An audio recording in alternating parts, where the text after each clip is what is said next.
Sabe, às vezes as informações mais impactantes, elas se escondem nos lugares mais inesperados. Com certeza. Hoje a gente vai mergulhar numa passagem minúscula, de só 2 versículos, que aparecem no meio de uma daquelas partes da Bíblia que, vamos ser honestas, muita gente pula. As longas listas de nomes. Exatamente, as genealogias. Estamos falando do livro de 1 Crônicas. Pois é, são 9 capítulos, 9, seguidos de nomes e mais nomes.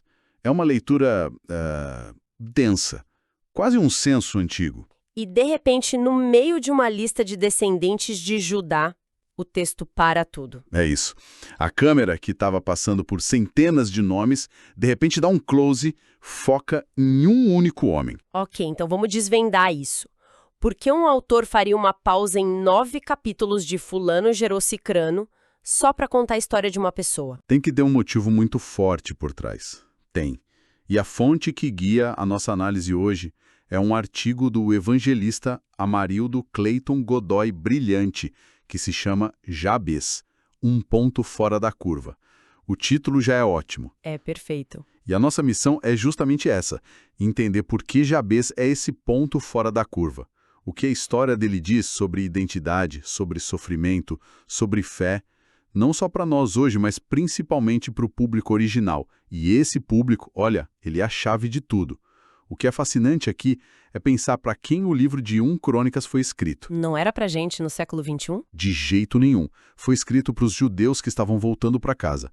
Voltando depois de 70 anos de exílio na Babilônia, lá no século 6 a.C. Tente imaginar o estado de espírito desse povo. A monarquia estavam literalmente reconstruindo uma nação das cinzas. E tentando redescobrir quem eram depois de uma humilhação nacional gigantesca. Deviam se sentir marcados pelo fracasso, talvez. Marcados pelo fracasso é a expressão perfeita. Eles estavam numa crise de identidade profunda. E é nesse cenário de fragilidade, nessa busca por um recomeço, que o autor insere essa pequena história. Ah, entendi. A história de Jabes não é um detalhe aleatório. É uma mensagem de esperança, cuidadosamente posicionada ali. Então essa interrupção na genealogia não é um erro de edição, mas um microconto de esperança, como você disse. Exato. Para uma comunidade que precisava desesperadamente ouvir que o passado não define o futuro. Vamos começar pelo começo, então? Quem era esse tal de Jabes? A primeira coisa que o texto diz é sobre o nome dele. Sim, e isso é crucial. Hoje, o nome é muitas vezes uma questão de sonoridade, de gosto dos pais, né? Totalmente. Mas na cosmovisão hebraica antiga, o nome, o Shem, era muito mais. Carregava a essência, o caráter, a história e, muitas vezes, o destino de uma pessoa. A gente vê isso em vários lugares, certo? Quando Deus muda o nome de Abrão para Abraão, pai de multidões, ou de Jacó, O que agarra o calcanhar. para Israel, o que luta com Deus. A mudança de nome sinalizava uma mudança completa de identidade e destino. Exatamente. E o nome Jabes, em hebraico, Yabes, é um nome pesado, carregado. A etimologia dele vem da raiz verbal asaf. E o que significa asaf? Significa causar dor, sofrer, entristecer. O texto não deixa, nenhuma margem para dúvida. A própria mãe dele explica o motivo. Ela diz, né? Com dores o dei à luz. Nossa.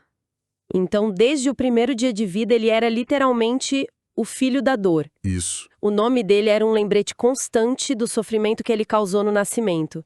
Dá para imaginar o peso disso? É um estigma. Numa sociedade tribal, onde a reputação da família é tudo, ele carregava essa marca. Lá vem o Jabes, o doloroso. Isso deve ter moldado o jeito que os outros o viam e, pior, como ele se via. Com certeza.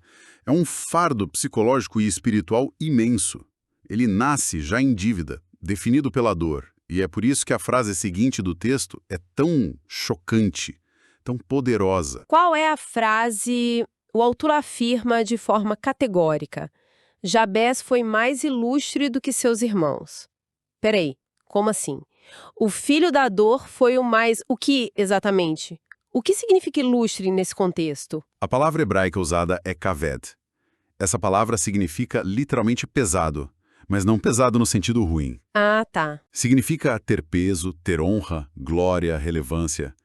Enquanto o nome dele apontava para a dor, a vida dele apontava para a honra. Uau! Ele se tornou o membro mais respeitado e significativo da família dele. O texto está criando uma tensão de propósito, entende? Entendi. Isso levanta uma pergunta óbvia, então, como alguém definido pelo sofrimento desde que nasceu se tornou a pessoa mais honrada da família? O que aconteceu aí no meio? O artigo dá a única pista que a Bíblia oferece, que é a resposta para tudo. A oração dele, A oração? de Israel. E essa oração, apesar de curta, é um manual sobre como reescrever a própria história. Aqui é onde fica realmente interessante. Então, a chave para essa virada toda na vida dele está na oração. O texto transcreve essa oração, né? O que exatamente ele pediu que foi tão transformador. São 4 pedidos, um encadeado no outro. O primeiro é: abençoa-me ricamente. À primeira vista pode soar um pouco egoísta. Não, me abençoa. Pode, mas é o contrário. Ele está pedindo pela Beracá, a bênção da aliança. É um reconhecimento de que nenhuma mudança real pode começar por esforço próprio. Ele está dizendo: a fonte de toda transformação está em ti. Faz sentido. Então, por favor, que a tua bênção, a tua aliança comigo, seja o ponto de partida. Entendi. Não é um pedido por coisas, mas por alinhamento com a fonte da bênção. Legal. E qual é o segundo pedido? O segundo é: amplia o meu território. Agora, esse é o pedido que pode gerar mais polêmica. Sim, para um ouvido moderno, amplia meu território pode soar um pouco ambicioso, talvez. Até imperialista ou materialista. Exato. Como que o artigo concilia essa aparente ambição com a ideia de uma motivação pura que você mencionou? Ótima pergunta, porque nos força a entrar na mentalidade da época. No contexto agrário e tribal de Israel, território não era sobre luxo ou poder. Não, era sobre o quê? Território era herança, era segurança alimentar, era ter um lugar no mundo. Era a manifestação física da promessa de Deus a Abraão. Claro. Para o público original, os exilados voltando para casa, esse pedido ecoava o anseio mais profundo deles, a restauração da terra prometida que eles tinham perdido. Jabés estava pedindo por mais responsabilidade, mais oportunidade de viver a promessa de Deus em plenitude. Ok, o contexto muda tudo. Então não é sobre acumular riqueza, mas sobre ter mais espaço para viver o propósito de Deus. Isso se conecta com o terceiro pedido. Diretamente. O terceiro pedido é: que a tua mão esteja comigo. Gosto disso. Isso é genial. Mostra uma autoconsciência incrível. Ele pede por mais território, mais influência e imediatamente reconhece o perigo que vem com isso. Uhum. É como se ele dissesse: se eu tiver mais responsabilidade, vou precisar desesperadamente de mais da tua presença e do teu poder. Porque a tendência humana é se corromper com sucesso ou fracassar. Exato. Ele está se vacinando contra a autossuficiência. É uma confissão de total dependência. Quanto maior o desafio, maior a minha necessidade de. É poderoso. E o último pedido? O último pedido amarra tudo e volta para o começo da história dele. Ele pede: livra-me do mal para que não me sobrevenha dor. Espera um pouco. Nesse último pedido, quando ele diz para que não me sobrevenha dor, a palavra para dor aqui tem a ver com o nome dele, Jabés. Exatamente, é um jogo de palavras intencional no hebraico. Ele está literalmente pedindo para ser liberto do significado do seu próprio nome. Nossa! Ele está confrontando o estigma de frente. Não é só um pedido genérico para evitar problemas. É um clamor profundo. Por favor, reescreva minha identidade.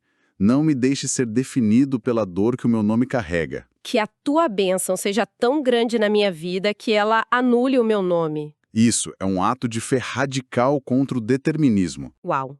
Isso é incrivelmente direto. Ele está pedindo a Deus para mudar o roteiro que lhe foi entregue no nascimento. E qual foi a resposta? O texto termina com uma das frases mais simples e impactantes da Bíblia. E Deus lhe concedeu o que ele tinha pedido. Fim. Fim. A oração foi atendida. O ciclo foi quebrado. Isso é fascinante. A Bíblia está cheia de orações, mas nem todas são respondidas com um sim tão direto. O artigo que a gente está usando dá alguma pista sobre o que fez a oração de Jabés ser tão eficaz, por assim dizer. Sim, o artigo faz um contraponto muito interessante com uma passagem do Novo Testamento, do livro de Tiago. Qual passagem? Aquela que diz: Pedis e não recebeis, porque pedis mal, para esbanjardes em vossos prazeres. A chave, segundo o artigo, está na motivação. A motivação. Máquina de vendas para obter benefícios pessoais. Consumismo espiritual é um termo forte, mas descreve bem um certo tipo de abordagem à fé. Exato. A súplica de Jabés nascia de um lugar completamente diferente. Era um desejo genuíno de se realinhar com a aliança de Deus. Entendi. Ele queria que a vida dele refletisse a bondade e o poder de Deus, e não a dor do seu passado. A motivação era pura, e por isso a oração foi eficaz. Ele não queria mais território para ser importante. Não. Ele queria ser libertado da sua dor para poder servir a Deus de forma mais plena. Agora, vamos trazer essa discussão para tempos mais recentes? O artigo menciona que, lá pelos anos 2000, a oração de Jabés virou um fenômeno de popularidade, especialmente no meio evangélico. Sim. Livros, sermões, virou quase uma fórmula para sucesso e prosperidade. Pois é, e essa popularização foi uma faca de dois gumes. Por um lado, foi positivo. Incentivou milhares de pessoas a olharem para a Bíblia e a levarem a prática da oração mais a sério. Isso tem seu valor. Mas tem um risco. Tem um risco. E foi um risco que muitas vezes se concretizou. O de deslocar o foco e simplificar demais a mensagem. Como assim? Qual foi o principal desvio de rota nessa interpretação popular? Se a gente conecta isso ao quadro geral da história, o ponto central da narrativa de Jabés não é a repetição de palavras mágicas para obter sucesso. O cerne é a postura do coração. Certo. O texto bíblico não diz Jabés ficou rico, diz que ele foi mais ilustre. A honra dele veio da sua transformação de identidade. A história é sobre a graça de Deus que liberta alguém de um estigma. Não sobre uma técnica para obter bênçãos materiais. Exato. As bênçãos como território foram uma consequência da transformação interior, não o objetivo final. Reduzir a oração a uma fórmula para a prosperidade é perder o ponto mais bonito da história. Então, o que tudo isso significa quando a gente junta todas as peças? O contexto do exílio, o nome doloroso, a oração ousada e a resposta de Deus. Qual é a grande mensagem que o autor de Crônicas queria passar? A mensagem é de uma esperança radical. Pensa naqueles judeus voltando da Babilônia. Eles eram, como nação, o próprio Jabés. Carregavam o nome da dor, da vergonha, do exílio. Exato. E a história de Jabés funcionava como uma parábola para eles. Assim como aquele homem se recusou a ser definido por seu nome de dor e clamou por uma nova história. A nação de Israel também podia. Também podia. A mensagem era: o seu passado de fracasso não precisa ser o seu destino. Vocês também podem clamar a Deus por uma nova identidade, por restauração, pela presença dele, e ele pode te atender. Era um sussurro de que a redenção era possível. Isso faz muito sentido. A história dele vira um espelho para a história da nação. E tem um último detalhe no artigo que eu achei incrível, quase poético. Em outra parte de Crônicas, menciona-se uma cidade com o nome de Jabés. Isso mesmo, em Crônicas 2:5-5. O texto diz que essa cidade era habitada por famílias de escribas. Escribas, os guardiões da lei, os estudiosos, as pessoas que copiavam e preservavam as escrituras. O artigo estabelece uma conexão direta entre o homem e a cidade. Não, e o autor do artigo é cuidadoso nisso. Ele aponta que a Bíblia não faz essa conexão de forma explícita. Pode ser só uma coincidência. Mas a simbologia, a leitura simbólica é poderosa demais para ser ignorada. Imagina só, o lugar que carrega um nome associado à dor se torna um centro de conhecimento, um lugar dedicado à preservação e ao estudo da palavra de Deus. O estigma é completamente revertido. E transformado em serviço. O sofrimento é convertido num legado de fé e sabedoria. É uma imagem de redenção completa, onde a maior fraqueza se torna a maior força. No fim das contas, Jabés é realmente um ponto fora da curva. Não porque ele realizou um milagre espetacular ou liderou um exército. A história dele é notável por causa de uma fé ousada. Uma fé expressa numa oração curta e brutalmente honesta. Sua aparição relâmpago, espremida no meio de uma lista interminável de nomes, é um lembrete de que, para Deus, ninguém é só mais um nome numa lista.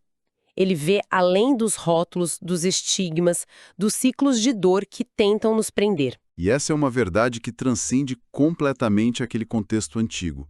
Ainda hoje, quantas pessoas não carregam nomes ou rótulos invisíveis que a vida ou outras pessoas lhes impuseram? Fracassada, rejeitado, insuficiente. Ansioso, a história de Jabés proclama que a nossa identidade final não precisa ser ditada pelo nosso passado, pelas palavras dos outros ou até pelas nossas próprias falhas. A identidade pode ser redefinida numa relação com o divino. Que ouve, que responde. E que se especializa em oferecer uma nova narrativa. O autor do artigo encerra com uma citação do salmista que escreveu: "Tu és o meu refúgio, és a minha porção na terra dos viventes." Jabés parece ter entendido essa verdade na pele. Com certeza. Por meio de uma única oração, ele viu o curso da vida dele ser completamente alterado. A oração dele ecoa através dos séculos, não como um mantra para ser repetido em busca de coisas, mas como um convite transformador e um destino abençoado. Exatamente.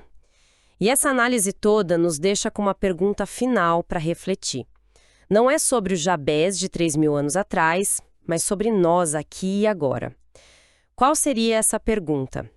Acho que a reflexão é: quais são os nomes ou os rótulos impostos pelo passado que, talvez sem que a gente perceba, ainda estão definindo os limites do nosso presente? E o que significaria, na prática, ter a ousadia de Jabés e pedir a Deus por uma nova narrativa,